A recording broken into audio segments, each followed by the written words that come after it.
ಅಥವಾ ಅವೆರಡು ಒಂದೇನಾ? ಎರಡೂ ಒಂದೇ ಆಗಲ್ಲ. ಇದು ಹಂತ ಹಂತವಾಗಿ ನಮ್ಮ ದೇಹ ರಿಲ್ಯಾಕ್ಸ್ ಆಗ್ತಾ ಹೋಗುತ್ತೆ. ಇದು ಕಂಪ್ಲೀಟಾಗಿ ಬಾಡಿ ರಿಲ್ಯಾಕ್ಸ್ ಆಗಿ ಮೈಂಡ್ ರಿಲ್ಯಾಕ್ಸ್ ಆದ ತಕ್ಷಣ ಅದನ್ನು ಯೋಗ ನಿದ್ರಾ ಅಂತ ಹೇಳ್ತಾರೆ. ಯೋಗ ನಿದ್ರೆಯಲ್ಲಿ ನಮಗೆ ಒಂದು ರೀತಿಯ ವಿಜುವಲೈಸೇಷನ್ ಇದ್ದೇ ಇರುತ್ತೆ. ಯೋಗ ನಿದ್ರಾ ಯೂಶ್ವಲಿ ಬೇರೆಯವರು ಗೈಡ್ ಮಾಡ್ತಾರೆ. ಈ ಗೈಡೆಡ್ ಮೆಡಿಟೇಷನ್ ಈಸ್ ಲೈಕ್ ಯೋಗ ನಿದ್ರಾ. ಆದರೆ ಇನ್ನೂ ಸ್ವಲ್ಪ ಆ ಗೈಡ್ ಮಾಡಿ ಬಿಟ್ಟ ತಕ್ಷಣ ಒಂದು ಲೆವೆಲ್ ದಾಟಿದ ಮೇಲೆ ನಿಮಗೆ ತನ್ನಷ್ಟಕ್ಕೆ ತಾನೇ ಅಂತರಾಂತರ ಸಾಧನೆಗಳು ಪ್ರಾರಂಭ ಆಗುತ್ತೆ. ಸೂಕ್ಷ್ಮವಾಗಿ ನಾವು ರಿಲ್ಯಾಕ್ಸ್ ಮಾಡ್ತಾ ಮಾಡ್ತಾ ನಮ್ಮ ದೇಹ ರಿಲ್ಯಾಕ್ಸ್ ಆಗುತ್ತೆ, ಇಂದ್ರಿಯಗಳೆಲ್ಲ ಸ್ತಬ್ಧವಾಗುತ್ತೆ, ಮನಸ್ಸು ನಿಲ್ಲುತ್ತೆ, ಬುದ್ಧಿನಲ್ಲಿ ಆಲೋಚನೆಗಳೆಲ್ಲ ತನ್ನಷ್ಟಕ್ಕೆ ತಾನೇ ಒಂದು ಅನಾಸಕ್ತರಾದಾಗ ನಾವು ಎಲ್ಲ ಬುದ್ಧಿನಲ್ಲಿ ಯಾವುದೂ ವಿಷಯಗಳು ಬರೋದಿಲ್ಲ. ಇದು ನಡೀತಾ ಇದ್ದರೂ ನಾವು ಸಾಕ್ಷಿಯಾಗಿರ್ತೀವಿ. ನಾವು ಯಾವುದರಲ್ಲೂ ಭಾಗವಹಿಸೋದಿಲ್ಲ. ಹಿಂದಿನ ಕರ್ಮಗಳು ಯಾವುದೂ ನಮ್ಮ ಮೇಲೆ ಪರಿಣಾಮ ಬೀರ್ತಾ ಇಲ್ಲ. ಆಮೇಲೆ ಯಾವ ಯೋಚನೆ ಬಂದರೂ ಅದಕ್ಕೆ ಯಾವುದಕ್ಕೂ ಅರ್ಥ ಇಲ್ಲ. ಈ ರೀತಿ ನಾವು ಕೂತ್ಕೊಂಡಾಗ ಯಾವುದೋ ಒಂದು ಲೆವೆಲಲ್ಲಿ ಸಡನ್ನಾಗಿ ಆಗುತ್ತೆ, ಸ್ಟಾಪ್ ಆಗುತ್ತೆ. ಸಡನ್ನಾಗಿ ಯೋಚನೆಗಳು ನಿಲ್ಲುತ್ತೆ. ಯಾವಾಗ ಅಂತ ಹೇಳೋಕ್ಕಾಗಲ್ಲ. ನೀವು ಎಷ್ಟರ ಮಟ್ಟಿಗೆ ಬಿಟ್ಟು ಕೂತಿರ್ತೀರಾ ಅಷ್ಟರ ಮಟ್ಟಿಗೆ ಬೇಗ ಆಗುತ್ತೆ. ಒಂಥರ ಅದು ಟೈಮ್ ಗೊತ್ತಿಲ್ಲ. ಅದು ಯಾವುದೋ ಒಂದು ಸ್ಥಿತಿಗೆ ಹೋದ ತಕ್ಷಣ ಸ್ಟಾಪ್ ಆಗುತ್ತೆ ಬಾಡಿನಲ್ಲಿ. ಆಮೇಲೆ ನಿಮಗೆ ಪೂರ್ತಿ ಬಾಡಿ ಅವೇರ್ನೆಸ್ ಇರುತ್ತೆ. ಯೋಗ ನಿದ್ರೆಯಲ್ಲಿ ಬಾಡಿ ರೆಸ್ಟ್ ತಗೊಳ್ತಾ ಇರೋದು ನಿಮಗೆ ಗೊತ್ತಾಗುತ್ತೆ. ಯು ಕ್ಯಾನ್ ಸ್ಕ್ಯಾನ್ ದಿ ಬಾಡಿನಲ್ಲಿ ಒಂದೊಂದು ಭಾಗನೂ ನಿಮ್ಮ ಅವೇರ್ನೆಸ್ ಮೂವ್ ಆಗ್ತಾ ಇದ್ದಂಗೂ you can see your whole body from inside. Healing ತುಂಬ ಒಳ್ಳೆಯದು, ಚೆನ್ನಾಗಾಗುತ್ತೆ ಯೋಗ ನಿದ್ರೆಯಲ್ಲಿ. ಇದು ಆದ್ರೂ ಇದು ಅಂತರ ಸಾಧನ ಅಲ್ಲ. ಸಮಾಧಿ ಸ್ಥಿತಿ, ತುರ್ಯಾವಸ್ಥೆ ಆದಮೇಲೆ ನಮಗೆ ಒಂದು ಸಮಾಧಿ ಸ್ಥಿತಿ ಸಿಗುತ್ತೆ. ಅಲ್ಲಿ ಮನಸ್ಸು ಕೆಲಸನೇ ಮಾಡ್ತಾ ಇರೋಲ್ಲ. It's a no mind state. ಇಲ್ಲಿ ಯಾವುದೋ ಒಂದು ವಿಶೇಷವಾದ ಅರಿವು ನಮ್ಮಲ್ಲಿ ಮೂಡುತ್ತೆ. ಪ್ರಜ್ಞೆ ನಮ್ಮಲ್ಲಿ ಜಾಗೃತವಾಗಿರುತ್ತೆ. ಅದು ಬಹಳ ಡೈನಮಿಕ್ ಸ್ಟೇಟ್. ಅದು ಸಮಾಧಿ ಆ ಸ್ಥಿತಿನಲ್ಲಿ ನಾವು ಕನಸನ್ನು ಕೂಡ ನೋಡ್ತಾ ಇರ್ತೀವಿ. ಅಕಸ್ಮಾತ್ ಕನಸು ಬಿದ್ದರೆ, ನಿದ್ದೆ ಬಂದಿದ್ದರೆ ನಿದ್ರೆಗೂ ನಾವು ಸಾಕ್ಷಿಯಾಗಿರ್ತೀವಿ, ಎಚ್ಚರಕ್ಕೂ ಸಾಕ್ಷಿಯಾಗಿರ್ತೀವಿ. ಮೂರೂ ಗೊತ್ತಾಗ್ತಿರುತ್ತೆ. ಆದರೆ ಅದರಲ್ಲಿ ನಾವು ಭಾಗವಹಿಸಲ್ಲ. ಅದಕ್ಕಿಂತ ಮೇಲ್ಸ್ಥಿತಿ ಅಂದರೆ ಅಂಟದ ಹಾಗೆ ನಾವು ಇರ್ತೀವಿ. ನಮಗೆ ಬೇಕಾ ಆ ಸ್ಥಿತಿಯಿಂದ ಎದ್ದು ಬರಬಹುದು, ಬೇಡದೇ ಇದ್ದರೆ ಇನ್ನೂ ಆಳವಾಗಿ ನಾವು ಹೋಗ್ಬೋದು. ನಮ್ಮ ಚಾಯ್ಸ್ ಇರುತ್ತೆ, ನಮಗೆ ಗೊತ್ತಾಗ್ತಾ ಇರುತ್ತೆ ಎಲ್ಲನೂ. ಅದು ದಾಟದ ಮೇಲೆ ನಾವೇ ಅದು ಆಗಿಬಿಡ್ತೀವಿ. ಅಲ್ಲಿ ಎಕ್ಸ್ಪೀರಿಯನ್ಸ್ ಇಲ್ಲ. You become the experiencer disappears. ಅದು ಯೋಗ ನಿದ್ರೆಯಲ್ಲಿ ಸಿಗಲ್ಲ. ಯೋಗ ನಿದ್ರೆಯಲ್ಲಿ still you are in an experiencer is there experiencing some state of his being. ಆದರೆ ಸಮಾಧಿಗೆ ಹೋದಾಗ ಆ ಕೊನೆಯಲ್ಲಿ ಧ್ಯಾನಾಧಾರಣ ಸಮಾಧಿ ಸ್ಥಿತಿನಲ್ಲಿ ನೀನು ಯಾರು ಅಂತಲೇ ಗೊತ್ತಿಲ್ಲ. ನೀನು ಧ್ಯಾನದಲ್ಲಿ ಒಂದಾಗ್ಬಿಟ್ಟಿರ್ತೀಯ. ಯಾವುದು ನಿನ್ನ ಧ್ಯೇಯವಾಗಿದೆಯೋ ಅದು ನೀನು ಆಗ್ಬಿಟ್ಟಿರ್ತೀಯ. You become that. ಮೊದಲು ಯಾವುದು ಗುರಿಯಾಗುತ್ತೋ ನೀನು ಅದರಲ್ಲಿ ಒಂದಾಗ್ಬಿಟ್ಟಿರ್ತೀಯ. ಒಂದಾಗ್ಬಿಟ್ಟ ಮೇಲೆ ಅನುಭವನ ಹೇಳೋರು ಯಾರು? ಅನುಭವನ ನೋಡೋರು ಯಾರು? ಇಲ್ಲ, ನೀನೇ ಅದಾಗ್ಬಿಟ್ಟಿರ್ತೀಯ. ಅದರಿಂದ ಇಂಟರ್ಪ್ರಿಟೇಷನ್ ಇಲ್ಲ. ಅಲ್ಲಿ ಹೇಳೋಕ್ಕೆ ಸಾಧ್ಯವೂ ಇಲ್ಲ. ಹೇಳಿದ ತಕ್ಷಣ ನೀನು ಬೇರೆ ಆಗೋಗ್ತೀಯ, ಹೇಳೋಕ್ಕಾಗಲ್ಲ ಅದು. ಅದರಿಂದ ಇದು ಬಹಳ ಪರ್ಸನಲ್. ಇದು ಮೆಡಿಟೇಷನ್ ಅನ್ನೋದು very very personal. You cannot express your experience. There is no state of experience there. All the experience disappear. You become the experience. ಯಾವ ಥರ ಆಗಿಬಿಟ್ಟಿರ್ತೀಯ ಅಂದರೆ ಪುನಃ ಆಸೆಗಳು ನಿನ್ನಲ್ಲಿ ಬರೋದೇ ಇಲ್ಲ. ಆಸೆಗಳೆಲ್ಲ ಮುಗಿದು ಹೋಗುತ್ತೆ ಅಲ್ಲಿಗೆ ಎಲ್ಲನೂ ಕೂಡ. It's A very deep state and very higher level of your being. ಅದು ಸಮಾಧಿ. ಅದು ಸಿಕ್ಕಿದಾಗ ಒಂದು ಸತಿ ಸಿಕ್ಕಿದ್ರೆ, ಒಂದು ಸ್ವಲ್ಪ ಸಿಕ್ಕಿದ್ರೂ ಕೂಡ, ಒಂದು ಗ್ಲಿಮ್ಸ್ ಸಿಕ್ಕಿದ್ರೂ ಕೂಡ ನಿನಗೆ ಸಂಪೂರ್ಣವಾಗಿ ಅರ್ಥ ಆಗುತ್ತೆ ಇವೆಲ್ಲವೂ ಕೂಡ ನಶ್ವರ, ಇವೆಲ್ಲವೂ ಕೂಡ ಬಂದು ಹೋಗೋದ್ರಿಂದ ಇದನ್ನು ಅಂಟಿಸ್ಕೊಳ್ಬೇಕಾಗಿಲ್ಲ. ಇರೋಷ್ಟು ದಿನ ನಾನು ಇರಲೇಬೇಕಾದ್ರಿಂದ ಚೆನ್ನಾಗಿರೋಣ ಅಂಥೇಳಿ ಆಪ್ಟಿಮಮ್ ಲೈಫ್, ಕಂಪ್ಲೀಟ್ ಲೈಫ್ನ ಎಂಜಾಯ್ ಮಾಡೋಕ್ಕೆ ಗೊತ್ತಾಗುತ್ತೆ.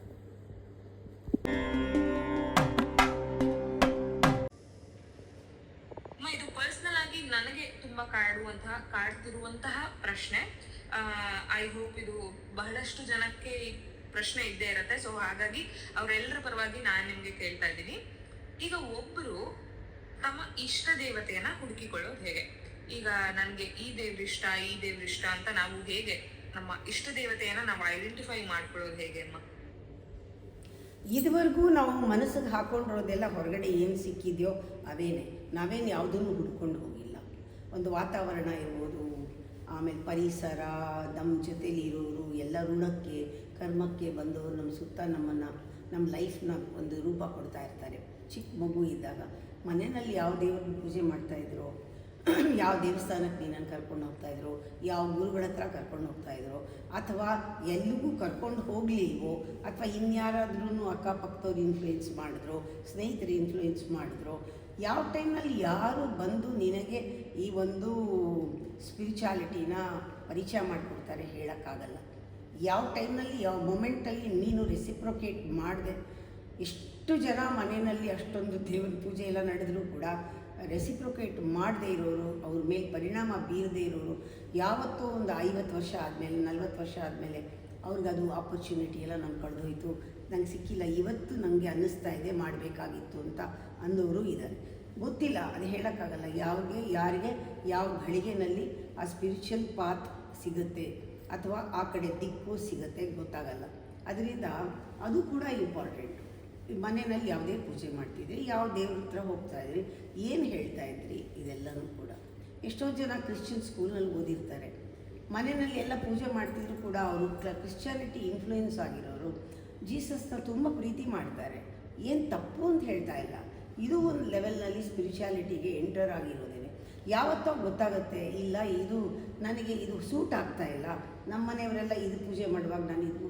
ಕೆಲವರು ವಾಪಸ್ ಬಂದು ಪುನಃ ಇದನ್ನು ಸ್ಕೂಲ್ ಬಿಟ್ಟ ಮೇಲೆ ಆ ಇನ್ಫ್ಲೂಯೆನ್ಸ್ ಹೊಟ್ಟೋಗುತ್ತೆ. ಇದು ಟೆಂಪ್ರರಿ ಇನ್ಫ್ಲೂಯೆನ್ಸ್ನಲ್ಲಿ ಕೆಲವರು ಅಯ್ಯಪ್ಪ ಸ್ವಾಮಿಯಿಂದ ಯಾರ ಜೊತೆನೋ ಸೇರ್ಕೊಂಡು ಹೋಗ್ತಾರೆ, ಸ್ವಲ್ಪ ದಿನ ಪೂಜೆ ಮಾಡ್ತಿರ್ತಾರೆ, ಸ್ವಲ್ಪ ದಿನ ಇನ್ನೊಂದೇನೋ ಭಜನೆಗೆ ಹೋಗ್ತಾರೆ, ಇನ್ನೊಂದು ದೇವಿ ಸಂತೋಷ ಮಾತಾ ಪೂಜೆ ಮಾಡ್ತಾರೆ, ಇನ್ನೊಬ್ಬರು ಹನುಮಾನ್ ಚಾಲೀಸ ಶುರು ಮಾಡ್ತಾರೆ ಒಂದು ಗುಂಪಿನಲ್ಲಿ, ಅದನ್ನು ಮಾಡ್ತಾರೆ. ಕೆಲವರು ಲಲಿತಾ ಸಹಸ್ರನಾಮ ಶುಡ್ತಾರೆ, ದೇವಿನ ಹಿಡ್ಕೋತಾರೆ. ಇದು ಹೇಳಕ್ಕೆ ಬರಲ್ಲ. ಆದ್ರೂ ಇನ್ನೂ ಆಳವಾಗಿ ನಿಮ್ಗೆ ಉತ್ತರ ಕೊಡಬೇಕಾದ್ರೆ, ನಮಗೆ ನೋವಾದಾಗ ಅಮ್ಮ ಅಂತ ಹೇಗಂತೀವಿ, ನಮಗೇ ಗೊತ್ತಿಲ್ಲದೆ ನಮಗೆ ಕಷ್ಟ ಬಂದಾಗ ಯಾವುದೋ ಒಂದು ದೇವ್ರ ಹೆಸರು ಬಾಯಲ್ಲಿ ಬರುತ್ತೆ. ಯಾಕೆಂದರೆ ನಮಗೆ ಯಾವುದೋ ಮೊಮೆಂಟಲ್ಲಿ ಅದು ಒಳಗಡೆ ಇಳಿದಿರುತ್ತೆ, ಅದು ಬಂದಾಗ ಅದನ್ನು ಹಿಡ್ಕೊತೀವಿ ನಾವು. ಹಾಗೆ ಒಂದೊಂದು ಸತಿ ಕಷ್ಟ ಬಂದಾಗ ಒಂದು ನಾಮ ಬರುತ್ತೆ. ಇಲ್ಲ ಬಹಳ ಸಂತೋಷವಾಗಿ ಸುಖವಾಗಿದ್ದಾಗ ಆನಂದದಲ್ಲಿ ಒಂದು ನಾಮ ಬರುತ್ತೆ, ಅದು ಕೂಡ ನಮ್ಮ ಒಳಗಡೆ ಸಂತೋಷವಿದ್ದಾಗ ಅದು ಒಳಗೆ ಹೋಗಿರುತ್ತೆ, ಆ ನಾಮ ಬರುತ್ತೆ. ತುಂಬ ಸುಸ್ತಾಗಿದ್ದಾಗ ಕೆಲವು ವಿಷ್ಣುಗೆ ಸಂಬಂಧಪಟ್ಟ ನಮಗೆ ಸೋಂಬೇರಿತನ ಬರುತ್ತೆ, ಸುಸ್ತಾಗಿ ಏನು ಮಾಡೋದು ಬೇಡ ಅನಿಸುತ್ತೆ, ಪುನಃ ನಮಗೆ ರಿವೈವ್ ಆಗಬೇಕು, ಆಚೆ ಬರಬೇಕು, ಕೆಲಸ ಮಾಡಬೇಕು ಅನಿಸಿದಾಗ ನಾರಾಯಣನ ವಿಷ್ಣುವಿನ ನಾಮವನ್ನು ಹೇಳಿದ್ರೆ ನಮಗೆ ಆ್ಯಕ್ಟಿವಿಟಿ ಜಾಸ್ತಿ ಬರುತ್ತೆ. ಲಕ್ಷ್ಮಿ, ವಿಷ್ಣು ಇಂಥ ನಾಮಗಳು ನಮ್ಮ ಮೇಲೆ ಪರಿಣಾಮ ಬಿದ್ದಾಗ ಒಳಗಡೆ ಏನೋ ಒಂದು ಅನುಭವಕ್ಕೆ ಬರುತ್ತೆ, ಪರಿಣಾಮ ಆಗುತ್ತೆ. ನಾವು ತುಂಬ ಸುಸ್ತಾಗಿ ಇನ್ನೇನು ನಾವು ರಿಲ್ಯಾಕ್ಸ್ ಮಾಡಬೇಕು, ಇರಿಟೇಟ್ ಆಗ್ತೀವಿ, ರಿಲ್ಯಾಕ್ಸ್ ಆಗಲ್ಲ. ತುಂಬ ಓವರ್ ಕೆಲಸ ಮಾಡಿದರೂ ಒಂದೊಂದು ಸತಿ ನಿದ್ದೆ ಬರಲ್ಲ. ಆಗ ಲಯವಾಗುವಂಥದ್ದು ಒಂದು ದೇವಿ ಹೆಸರು, ದುರ್ಗಾ ಹೆಸರು, ಅಥವಾ ದೇವಿಯೇ ಶಿವನ ಹೆಸರು, ಓಂ ನಮಃ ಶಿವಾಯ, ಈ ಥರ ಜಪ ನಮ್ಮನ್ನು ನಿದ್ದೆ ತರುತ್ತೆ, ಶಾಂತಿ ಸಿಗುತ್ತೆ, ಧ್ಯಾನ ಆಗುತ್ತೆ, ರಿಲ್ಯಾಕ್ಸ್ ಮಾಡಿಸುತ್ತೆ. ಆಮೇಲೆ ನಮಗೆಲ್ಲ ಗೊತ್ತಿದೆ, ಆದರೆ ಏನೂ ಗೊತ್ತಿಲ್ಲ, ಒಂದು ಇನ್ನೂ ತಿಳ್ಕೊಳ್ಳೋಣ ಅನ್ನೋ ದಾಹ ಬರುತ್ತೆ, ಏನು ಯಾವುದೂ ಒಪ್ಕೊಳ್ಳೋಕೆ ಇಷ್ಟ ಆಗಲ್ಲ. ಅಂಥ ಟೈಮ್ನಲ್ಲಿ ನಾವು ಬ್ರಹ್ಮನನ್ನು ಧ್ಯಾನ ಮಾಡ್ತೀವಿ, ಸರಸ್ವತಿಯನ್ನು ಧ್ಯಾನ ಮಾಡ್ತೀವಿ, ಪುಸ್ತಕಗಳನ್ನ ಓದಿ ಒಂಥರ ನಾವು ಪ್ರವೋಕ್ ಆಗ್ತೀವಿ, ಆಮೇಲೆ ಲೆಕ್ಚರ್ ಕೇಳಿ ಪ್ರವೋಕ್ ಆಗ್ತೀವಿ. ಬ್ರಹ್ಮಜ್ಞಾನ, ಸರಸ್ವತಿ, ಪುಸ್ತಕ, ಜ್ಞಾನ ಇದ್ರ ಕಡೆ ಗಮನ ಬರುತ್ತೆ. ಆವಾಗ ನಾವು ಲೈಬ್ರರಿಗೆ ಹೋಗ್ತೀವಿ, ಅಥವಾ ಒಂದು ಉಪನಿಷತ್ ಕೇಳ್ತೀವಿ, ಅಥವಾ ಒಂದು ಡೈಲಾಗ್ನಲ್ಲಿ ಕಾನ್ವರ್ಸೇಷನ್ ಇಷ್ಟಪಡ್ತೀವಿ, ಗುರುಗಳ ಹತ್ರ ಹೋಗಿ ಪ್ರಶ್ನೆ ಕೇಳ್ತೀವಿ. ಈ ಥರ ಇಂಟೆಲೆಕ್ಚುವಲ್ ಆಗೂ ಕೂಡ ನಾವು ನಮ್ಮನ್ನು ಪ್ರವೋಕ್ ಮಾಡ್ಕೊಳ್ಬೋದು.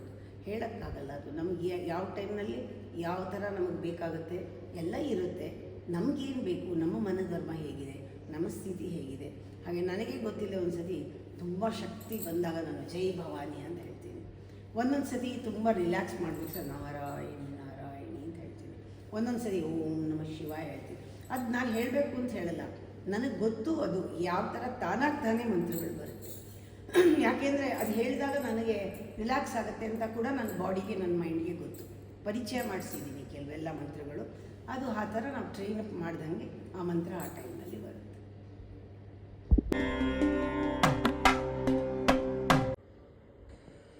ಅಮ್ಮ, ನಾವು ಯಾವ ಆಸನವನ್ನ ಧ್ಯಾನಕ್ಕೆ ಮುಂಚೆ ಮಾಡಿದ್ರೆ ಒಳ್ಳೆಯದು? ಧ್ಯಾನ ಅಂದಾಗ ಅದಕ್ಕೆ ಮುಂಚೆ ಸ್ವಲ್ಪ ಪ್ರಾಣಾಯಾಮ ಮಾಡ್ಕೊಳ್ಳೋದು ಒಳ್ಳೆಯದು. ಅದಕ್ಕೂ ಮುಂಚೆ ನೀವು ಆ್ಯಕ್ಟಿವಿಟಿನಲ್ಲಿ ಇರಬೇಕು.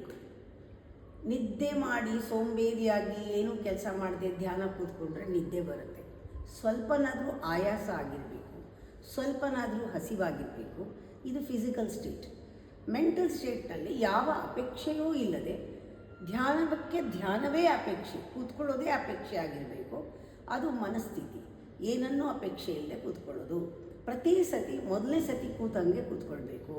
ಯಾವುದನ್ನು ಕಂಪೇರ್ ಮಾಡ್ಕೊಳ್ಳದೆ ಕೂತ್ಕೋಬೇಕು. ಆ ಧ್ಯಾನ ಈ ಧ್ಯಾನ, ಅವ್ರು ಯಾರೋ ಹಂಗೆ ಹೇಳಿದ್ದಾರೆ ಅದಾಗಬೇಕು ಇದಾಗಬೇಕು, ಏನಿಲ್ಲ, ಸುಮ್ಮನೆ ಕೂತ್ಕೊಳ್ಳೋದು. ಇದಕ್ಕೆ ಮುಂಚೆ ಆ್ಯಕ್ಟಿವಿಟಿ ಇರಬೇಕು ಅಂದರೆ ಸ್ವಲ್ಪ ಬೆಂಡಿಂಗ್, ಸ್ಟ್ರೆಚಿಂಗ್, ಈ ಎಕ್ಸಸೈಸ್ಗಳೆಲ್ಲ ಸಾಧಾರಣವಾಗಿ ಮಾಡಿದರೆ ಅದು ಒಳ್ಳೆಯದು. ಆಮೇಲೆ ಪದ್ಮಾಸನ ಒಳ್ಳೆಯದು, ಸಿದ್ಧಾಸನ ಒಳ್ಳೆಯದು. ಸ್ವಲ್ಪ ಹೊತ್ತು ಎಲ್ಲ ಆ್ಯಕ್ಟಿವಿಟಿ ಆದಮೇಲೆ ಶವಾಸನ ಮಾಡಿ ಮತ್ತು ಧ್ಯಾನ ಕೂತ್ಕೊಳ್ಳೋದು ಒಳ್ಳೆಯದು. ಈ ಥರ ಕೆಲವು ಆಸನಗಳು ಸ್ವಲ್ಪ ಆ ಆ್ಯಕ್ಟಿವಿಟಿ ಆದಮೇಲೆ ನೀವು ಧ್ಯಾನ ಕೂತ್ಕೊಂಡ್ರೆ ಒಳ್ಳೆಯದು. ಆ ಆ್ಯಕ್ಟಿವಿಟಿ ಆದಾಗ ಧ್ಯಾನ ಆದಾಗ ನಮ್ಮ ದೇಹದಲ್ಲಿ ಆ ಎನರ್ಜಿ ಚಾನಲ್ ಆಗೋಕ್ಕೆ ಸಹಾಯ ಆಗುತ್ತೆ. ಅದರಿಂದ ಬ್ಲಾಕ್ ಇರೋದೆಲ್ಲ ರಿಲೀಸ್ ಆಗುತ್ತೆ. ಅದಕ್ಕೆ ಸ್ವಲ್ಪ ಆ್ಯಕ್ಟಿವಿಟಿ ಬೇಕು.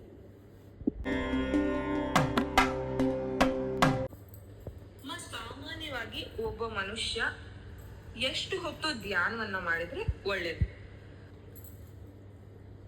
ಇದು ತುಂಬ ಸ್ಥೂಲವಾದ ಪ್ರಶ್ನೆ. ನಾನು ಹೇಳೋದು ಜೀವನನೇ ಧ್ಯಾನ. 24 ಗಂಟೆನೂ ಧ್ಯಾನದಲ್ಲೇ ಇರಿ, ಧ್ಯಾನದಲ್ಲೇ ಮಲ್ಕೊಳ್ಳಿ, ಧ್ಯಾನದಲ್ಲೇ ಏಳಿ, ಧ್ಯಾನದಲ್ಲೇ ಕನಸು ನೋಡಿ, ಧ್ಯಾನದಲ್ಲೇ ಆಟ ಆಡಿ, ಧ್ಯಾನದಲ್ಲೇ ಯಾವಾಗಲೂ ಇರೋದು. ಇದು ಕರ್ಮಯೋಗ. ಯೋಗಸ್ಥಃ ಕುರು ಕರ್ಮಾಣಿ. ಯೋಗದಲ್ಲಿ ನೀನಿದ್ದು ಮಾಡ್ತಾಯಿದ್ರೆ ಧ್ಯಾನದಲ್ಲಿ ಇದ್ದಂಗೆ. ಧ್ಯಾನ ನಿನ್ನ ಸ್ವರೂಪ. ಅದರಿಂದ ಇಷ್ಟೊತ್ತು ಅಷ್ಟೊತ್ತು ಅಂತ ಇಲ್ಲ. ಆದರೆ 24 ಗಂಟೆನೂ ಆ ಸ್ಥಿತಿನಲ್ಲಿ ಇರೋದು ಕಷ್ಟ. ಯಾಕೆಂದರೆ ಸಾಮಾನ್ಯವಾಗಿ ನಿಮ್ಮ ಮನಸ್ಸು ಹೊರಮುಖವಾಗಿ ಎಳಿತಾ ಇರುತ್ತೆ, ಇಂದ್ರಿಯಗಳು ಹೊರಮುಖವಾಗಿ ಎಳಿತಾ ಇರುತ್ತೆ, ಬುದ್ಧಿ ಯಾವತ್ತೂ ಕಾನ್ಫ್ಲಿಕ್ಟಲ್ಲಿರುತ್ತೆ, ಅಹಂಕಾರ ಯಾವಾಗಲೂ ಹಿಂದಿನ ಕರ್ಮದಿಂದ ನಿನ್ನನ್ನು ಬಿಡೋದಿಲ್ಲ, ಹಿಡ್ಕೊಂಡಿರುತ್ತೆ. ಇವೆಲ್ಲ ಇರೋದರಿಂದ ತಾನೇ ನೀನು ಮೆಡಿಟೇಷನ್ ಅಂತ ಇವತ್ತು ಮಾಡೋದಕ್ಕೆ ಭೂಮಿ ಮೇಲೆ ಬಂದಿರೋದು. ಆ ಕರ್ಮಗಳೆಲ್ಲ ಇದ್ದೇ ಇದೆ. ಇಲ್ಲದೇ ಇದ್ದರೆ ನಾವು ಹುಟ್ಟತಾನೇ ಇರಲಿಲ್ಲ. ಇನ್ನೂ ಅಂಟ್ಕೊಂಡೇ ಇದೆ. ಈ ಭೂಮಿ ಮೇಲೆ ಹುಟ್ಟಿದ ಮೇಲೆ ನಮಗೆ ಚೆನ್ನಾಗಿ ಗೊತ್ತಾಗಬೇಕು, ನನಗೆ ಇನ್ನೂ ಲೆಕ್ಕ ಇರೋದ್ರಿಂದ ಅಚುಕ್ತ ಮಾಡೋಕ್ಕೆ ನಾನು ಬಂದಿದ್ದೀನಿ ಅಂತ. ಅದರಿಂದ ಧ್ಯಾನ ಅನ್ನೋದು ನಮ್ಮ ಸ್ವರೂಪ ಆಗಿದ್ದರೂ ಕೂಡ ಮತ್ತೋಗುತ್ತಲ್ಲ ಆವಾಗವಾಗ. ಅದನ್ನು ನೆನಪಿಸ್ಕೊಳ್ಳೋಕ್ಕೆ ಈಸ್ ಅ ರಿಮೈಂಡರ್ ಮೆಡಿಟೇಷನ್ ಬೇಕಾಗಿದೆ. ನಮ್ಮನ್ನು ನಾವು ಜ್ಞಾಪಿಸ್ಕೊಳ್ಳೋಕ್ಕೆ ಜ್ಞಾನ ಬೇಕು, ಸತ್ಸಂಗ ಬೇಕು, ಗುರು ಬೇಕು. ಹಾಗೆ ನಮ್ಮನ್ನು ನಾವು ನಮ್ಮ ಸ್ವರೂಪಕ್ಕೆ ನಾವು ಅಲ್ಲಿ ಎಲ್ಲೋ ಆಚೆ ಬಂದಿರ್ತೀವಿ, ಒಳಗೆ ಹೋಗೋದಕ್ಕೆ ಒಂದು ದಾರಿ ಬೇಕೇ ಬೇಕು, ಒಂದು ಟೈಮ್ ಬೇಕೇ ಬೇಕು. ಅದರಿಂದ 24 ಗಂಟೆ ಮಾಡೋಗಿದ್ರೆ ಒಳ್ಳೆಯದು. ಆದರೆ ನೀವು ಇಷ್ಟು ಗಂಟೆ ಕೂತ್ಕೊಳ್ಬೇಕು ಅಂತ ಕೂತ್ಕೊಂಡ್ರೆ ಮಾಡೋಕ್ಕಾಗಲ್ಲ.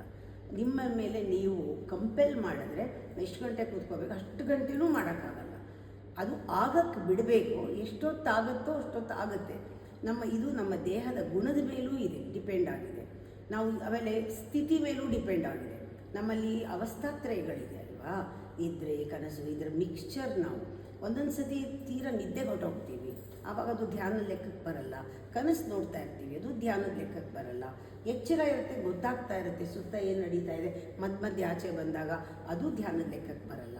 ಅದನ್ನೆಲ್ಲವನ್ನೂ ಕೂಡ ನಾವು ಮೀರಿ ನಿಂತ್ಕೊಂಡಾಗ ಎಲ್ಲೋ ಒಂದು ಕಡೆ ಅಟ್ಯಾಚ್ಡ್ ಸ್ಟೇಟ್, ಎಲ್ಲೋ ತೇಲ್ತಾ ಇದ್ದಂಗೆ, ಎಲ್ಲೋ ಮೀರಿ ಸ್ಪೇಸಲ್ಲಿದ್ದಂಗೆ ಅನಿಸುತ್ತೆ. ಅದು ಸ್ವಲ್ಪ ಸಿಕ್ಕರೂ ಪರವಾಗಿಲ್ಲ. ಆದರೆ ಪುನಃ ಅದು ವಾಪಸ್ ಬಂದಾಗ ಮಂತ್ರ ತೊಗೊಂಡು ಪುನಃ ಅಲ್ಲಿಗೆ ಹೋಗಬೇಕು. ಪುನಃ ಸ್ವಲ್ಪ ಹೊತ್ತು ಸಿಗುತ್ತೆ, ಬರಬೇಕು, ಆಚೆಗೆ ಬಂದುಬಿಟ್ಟಿರ್ತೀವಿ ನಮಗೆ ಗೊತ್ತಿಲ್ಲದೆ, ಪುನಃ ಒಳಗಡೆ ಹೋಗೋಕ್ಕೆ ಟ್ರ್ಯಾಕ್ಗೆ ಹೋಗೋಕ್ಕೆ ಮಂತ್ರ ತಗೋಬೇಕು. ಅದಕ್ಕೆ ಜಪ ಸಹಾಯ ಮಾಡುತ್ತೆ. ಜಪ ಮಾಡೋದು ಒಂದು ಕರ್ಮ ಅಲ್ಲ, ಜಪದ ಸಹಾಯದಿಂದ ನೀವು ಒಂದು ಸ್ಥಿತಿಯನ್ನು ತಲುಪ್ತೀರಾ, ಪುನಃ ಆ ಸ್ಥಿತಿನಲ್ಲೇ ಇರ್ತೀರಾ. ಜಪ ನಡೀತಾ ಬಿಟ್ಬಿಡ್ತೀರಾ ಜಪನ, ಹಾಗೆ ಇರ್ತೀರಾ. ಮತ್ತೇನಾದರೂ ಸ್ವಲ್ಪ ನಿಮಗೆ ಹೊರಗೆ ಬಂದುಬಿಟ್ಟಿದ್ದೀನಿ ಅನಿಸಿದಾಗ ಮತ್ತೆ ಜಪ ತೊಗೊಂಡು ಒಳಗಡೆ ಹೋಗೋದು, ಆ ಜಪ ಸಹಾಯ ಮಾಡುತ್ತೆ. ಸರ್ ರಿಮೈಂಡರ್ ಅದು, ನಾವು ಒಳಗಡೆ ಹೋಗಬೇಕು, ನಾನು ಧ್ಯಾನ ಮಾಡ್ತಿದ್ದೀನಿ, ಆಚೆ ಬಂದುಬಿಟ್ಟಿದ್ದೀನಿ ಅಂತ ಗೊತ್ತಾಗುತ್ತೆ. ಆ ಥರ ನಮಗೆ ಹಿತವಾಗಿರೋ ಕೆಲವು ಮಂತ್ರಗಳು, ಶಬ್ದಗಳು, ಹಾಡುಗಳು, ಭಜನೆಗಳು ನಮ್ಗೆ ಒಳಗೆ ಹೋಗೋಕ್ಕೆ ಸಹಾಯ ಮಾಡುತ್ತೆ. ಅದಕ್ಕೆ ಇಷ್ಟು ಟೈಮನ್ನು ನಾವು ಫಿಕ್ಸ್ ಮಾಡ್ಕೊಳ್ಳೋಕ್ಕಾಗಲ್ಲ. ನಾವು ಎಷ್ಟು ಗಳಿಗೆ ಇದನ್ನೆಲ್ಲವನ್ನು ಮೀರಿ ಇರ್ತೀವೋ ಅಷ್ಟು ಗಳಿಗೆ ಮಾತ್ರ genuine moments in your life that you have led because you are with your soul are with God. ಪರಮಾತ್ಮನ ಸಂಘದಲ್ಲಿ ಎಷ್ಟೊತ್ತು ನಿಮಗೆ ಯೋಗ ಸಿಕ್ತೋ ಅಷ್ಟೊತ್ತೇ ಲೆಕ್ಕಕ್ಕೆ ಬರೋದು ಈ ಜನ್ಮದಲ್ಲಿ ನೀವು ಬದುಕಿದ್ದು. ನೀವು ಎಷ್ಟು ದಿವಸ ಬದುಕಿದ್ರಿ, ಎಷ್ಟೊತ್ತು ಬದುಕಿದ್ರಿ, ಎಷ್ಟು ವರ್ಷ ಬದುಕಿದ್ರಿ, ನಿಮ್ಮ ಲೈಫ್ ಏನು ಅಂದರೆ ಪರಮಾತ್ಮನ ಹೆಸರನ್ನ ಸ್ಮರಣೆ ಮಾಡಿಕೊಂಡು ಅವನನ್ನು ಸಂಪೂರ್ಣವಾಗಿ ಒಲಿಸ್ಕೊಂಡು ನಮ್ಮ ಜೊತೆ ನಾವು ಕಾಲ ಕಳಿತೀವಲ್ಲ, ಆ ಸಂಘ ಸುಖ ಅದೆಷ್ಟೊತ್ತು ಸಿಕ್ತೋ ಅಷ್ಟೇ ನಮ್ಮ ಪಾಲಿಗೆ ನಾವು ಬದುಕಿರೋದು. That much proportion you live. ಆ ಥರ ಬದುಕಿದ್ದೆಲ್ಲ ಪುಣ್ಯವಾಗಿ ನಮ್ಮ ಹಿಂದೆ ಬರುತ್ತೆ.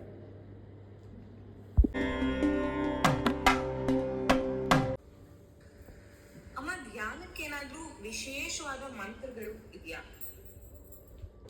ಮಂತ್ರ ಎಲ್ಲವೂ ಮಂತ್ರ ಅಂದ್ರೇ ವಿಶೇಷ. ಸ್ಪೆಷಲ್ ಮಂತ್ರ, ಆರ್ಡಿನರಿ ಮಂತ್ರ ಅಂತ ಇಲ್ಲ. ಯಾವುದು ನಮ್ಮ ಮನಸ್ಸನ್ನು ಭಾವ ಬಂಧನಗಳಿಂದ ಬಿಡಿಸುತ್ತೋ ಅದನ್ನು ಮಂತ್ರ ಅನ್ನೋದ್ರಿಂದ ಒಳ್ಳೆ ಮಾತು ಮಂತ್ರವಾಗತ್ತೆ. ನಿಮ್ಮ ಮನಸ್ಸನ್ನು ಭವದಿಂದ ಬಿಡಿಸಿದ್ರೆ, ಭಯದಿಂದ ಬಿಡಿಸಿದ್ರೆ ಮಂತ್ರಮುಗ್ಧರಾಗ್ತೀರ. ಒಳ್ಳೆ ಮಾತುಗಳನ್ನು ಕೇಳಿದಾಗ ಆಳವಾಗಿ ಅರ್ಥ ನೋಡಬೇಕು. ಮನನ ತ್ರಾಯತೆ ಇತಿ ಮಂತ್ರ, ಇದು ಒಂದು ಆಸ್ಪೆಕ್ಟ್. ಇನ್ನೊಂದು, ಮಂತ್ರ ಯಾರೂ ಸೃಷ್ಟಿ ಮಾಡಿಲ್ಲ.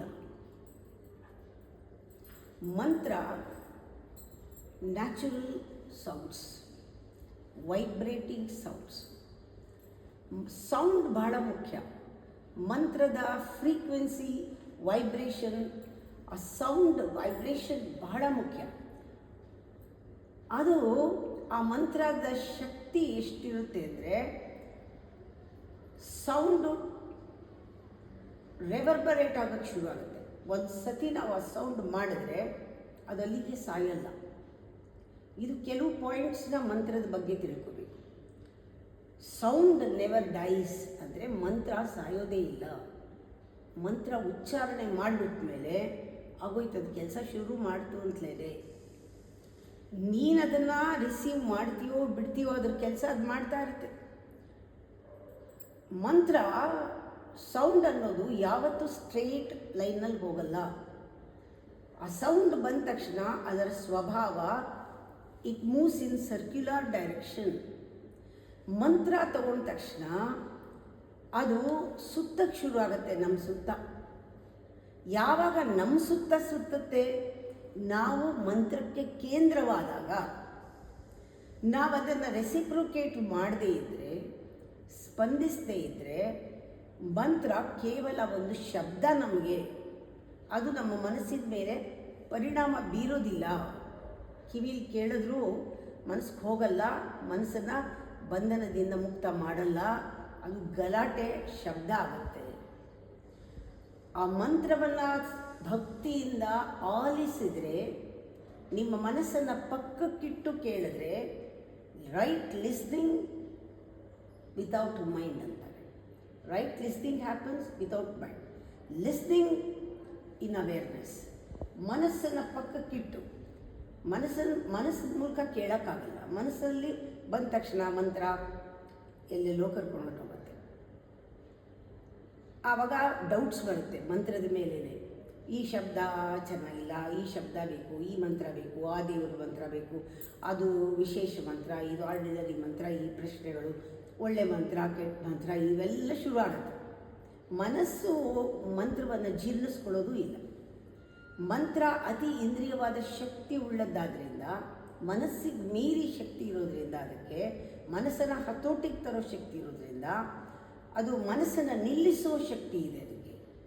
ಭಾವನೆಗಳನ್ನು ಅದು ಚರ್ನ್ ಮಾಡುತ್ತೆ, ಯೋಚನೆಗಳನ್ನು ಸ್ಟಾಪ್ ಮಾಡುತ್ತೆ, ನಿನ್ನ ಬುದ್ಧಿಯನ್ನು ಸಮತ್ವಕ್ಕೆ ಕರ್ಕೊಂಡು ಹೋಗುತ್ತೆ. ಅದು ಒಂದರ ಕೈಲೇ ಅದು ಪೆನೆಟ್ರೇಟ್ ಆಗಿ ನಿನ್ನ ಸಬ್ಕಾನ್ಷಿಯಸ್ ಲೆವೆಲ್ಗೂ ಇಳಿಯೋಕ್ಕೆ ಸಾಧ್ಯ. ಅದರಿಂದ ಪ್ರತಿಯೊಂದು ಮಂತ್ರವೂ ನೀನು ಯಾವ ಥರ ಅದನ್ನು ತಗೊಳ್ತೀಯ, ಯಾವ ಥರ ಉಚ್ಚಾರಣೆ ಮಾಡ್ತೀಯ, ಎಷ್ಟು ಶ್ರದ್ಧೆ ಇಟ್ಟಿದೆಯಾ. Mantra itself is a guru. Initiation ತೊಗೊಂಡ್ಮೇಲೆ ಮಂತ್ರನೇ ಗುರು ಆಗಿಬಿಡ್ತಾನೆ. ಅಕಸ್ಮಾತ್ ಯಾವುದಾದ್ರು ಹೆಸರು ಹೇಳಿದ್ರೆ, ದೇವರ ಹೆಸರು ಹೇಳಿದ್ರೆ, ದೇವರ ನಾಮಗಳೆಲ್ಲ ಅದು ದೇವರೇ. ಮಂತ್ರ ಒಂದು ಶರೀರ ಇದೆಯಲ್ಲ, ಅದು ದೇವರ ಶರೀರ, ಸೂಕ್ಷ್ಮವಾದ ಶರೀರ. ಮಂತ್ರದ ಆಕಾರವನ್ನು ಯಂತ್ರ ಅಂತಾರೆ. ಆ ಯಂತ್ರ ನಮ್ಮ ಸುತ್ತಕೊಳ್ಳುತ್ತೆ, ಒಂದು ವಿಶೇಷವಾದ ರಕ್ಷಾ ಕವಚವಾಗುತ್ತೆ. ಅದರಿಂದ ಮಂತ್ರವನ್ನು ನಾವು ಯಾವತ್ತೂ ಸುಮ್ಮನೆ ಏನೋ ಕೇಳಬಾರ್ದು, ಎಲ್ಲ ಮಾತು ಕೇಳ್ದಂಗೆ ಕೇಳಬಾರ್ದು. ಅದಕ್ಕೆ ಒಂದು ಮನೋಧರ್ಮದಲ್ಲಿ ಕೂತು ಮಂತ್ರವನ್ನು ನಿಜವಾಗ್ಲೂ ನೀವು ಕೇಳಿದ್ರೆ ನೀವು ಮನಸ್ಸು ಮೇಲೆ ಪರಿಣಾಮ ಆಗುತ್ತೆ, ದೇಹದ ಮೇಲೆ ಪರಿಣಾಮ ಆಗುತ್ತೆ, ಇಂದ್ರಿಯಗಳನ್ನು ಸ್ತಬ್ಧಗೊಳಿಸುತ್ತೆ, ಇನ್ನೂ ಹೆಚ್ಚೆಚ್ಚು ಶಕ್ತಿ ಆಗುತ್ತೆ.